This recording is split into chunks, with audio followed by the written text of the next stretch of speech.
la France est liée à Israël, est un voyou, terroriste, ségrégationniste et génocidaire, et il est donc normal de confirmer que les musulmanes en Burkini sont souillés par un sale petit fumier, collaborant avec Israël, et qui, je le rappelle, avait recruté une ordure juive et criminelle de guerre, Nitzan Muriel, afin d'assurer la sécurité du dernier festival de Cannes. Il faut toujours beaucoup de précautions quand on analyse ces phénomènes, parce que pour connaître les ressorts d'un passage à l'acte terroriste, cela nécessite effectivement du soin. Ce que je crois, c'est quand même que la France, qui est le pays d'Europe le plus exposé au terrorisme, hein, on l'a eu dans le Thalys récemment, dans le train, on a eu un chef d'entreprise qui s'est fait décapiter au mois de juin, on a eu les terribles attentats de Charlie Hebdo et de l'Hypercacher et d'autres, on a eu des soldats attaqués à coups de couteau, donc on retrouve quand même des points communs. Je crois qu'on est quand même face à un phénomène assez similaire, d'une sorte d'ubérisation du terrorisme.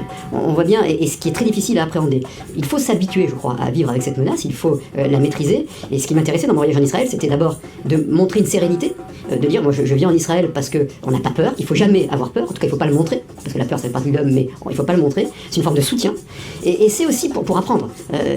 Cannes est une ville exposée, nous avons eu un réseau terroriste démantelé à Cannes, la cellule dite Cannes-Troncy, qui avait réalisé d'ailleurs un attentat antisémite, avec une grenade qui n'avait pas fait de victime il y a 3 ans maintenant de mémoire.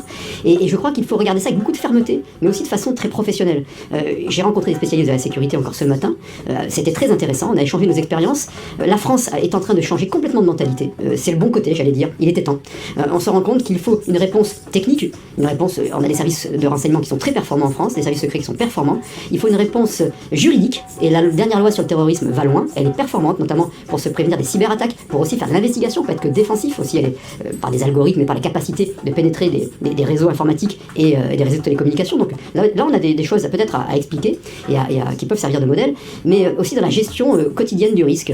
Et puis, sans faire de corrélation, je lis des choses très contradictoires sur la motivation des terroristes qui s'attaquent aux Israéliens actuellement sur notre terre, mais il y a une radicalité, un radicalisme, un islamisme radical. Je ne sais pas si c'est toujours le cas chez vous, je lis des choses contradictoires, donc je suis très prudent. En tout cas, je crois qu'on a un ennemi commun, que tous les démocrates, tous ceux qui croient à la liberté, tous ceux qui ont une certaine vision de la vie, de la civilisation, ont un ennemi commun aujourd'hui, qui est l'islamisme radical, qui est le nazisme de l'époque, qui est anti-occidental, qui est anti-chrétien, qui est profondément antisémite, qui est anti-humanité, j'ai envie de dire, parce que beaucoup de musulmans modérés sont des victimes de ces islamistes radicaux.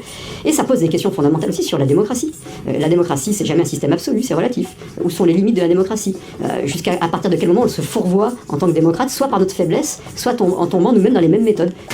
Mais Mikoul en rajoute une couche, en affirmant que de telles tenues ont, selon lui, commencé à être vues à Cannes depuis 2015. Bizarre. C'est peut-être vrai, mais n'aurait-il pas confondu tout ça avec les tenues de plongée adéquates, par hasard?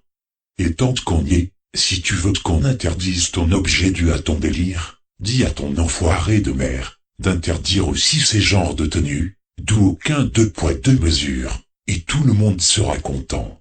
À moins que cet arrêté ne soit réservé que pour les musulmanes, afin de soulager votre islamophobie de merde, n'est-ce pas? Affaire à suivre. D'autres déclarations suivront.